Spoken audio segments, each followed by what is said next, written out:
أعوذ بالله من الشيطان الرجيم.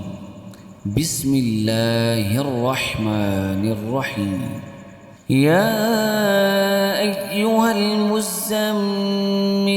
قم الليل إلا قليلا نصفه أو انقص منه قليلا أو زد عليه ورتل القرآن ترتيلا إنا سنلقي عليك قولا ثقيلا إن ناشئة الليل هي أشد وطئا وأقوم قيلا إن لك في النهار سبحا طويلا واذكر اسم ربك وتبتل إليه تبتيلا رب المشرق والمغرب لا إله إلا هو فاتخذه وكيلا واصبر على ما يقولون واهجرهم هجرا جميلا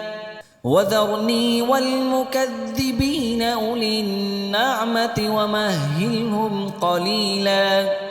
إن لدينا أنكالا وجحيما وطعاما ذا غصة وعذابا أليما يوم ترجف الأرض والجبال وكانت الجبال كثيبا مهيلا إنا أرسلنا إليكم رسولا شاهدا عليكم كما أرسلنا إلى فرعون رسولا فعصى فرعون الرسول فأخذناه أخذا وبيلا فكيف تتقون إن كفرتم يوما يجعل الولدان شيبا السماء منفطر به كان وعده مفعولا إن هذه تذكرة فمن شاء اتخذ إلى ربه سبيلا إن ربك يعلم أنك تقوم أدنى من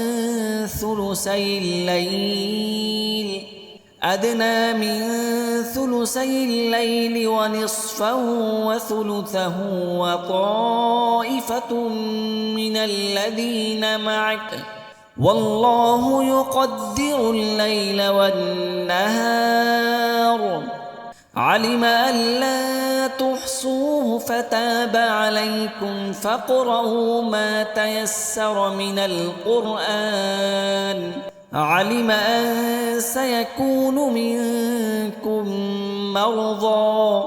وآخرون يضربون في الأرض يبتغون من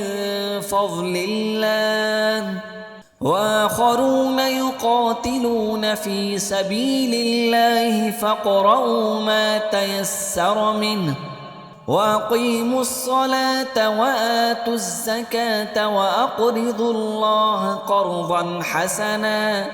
وما تقدموا لأنفسكم من خير تجدوه عند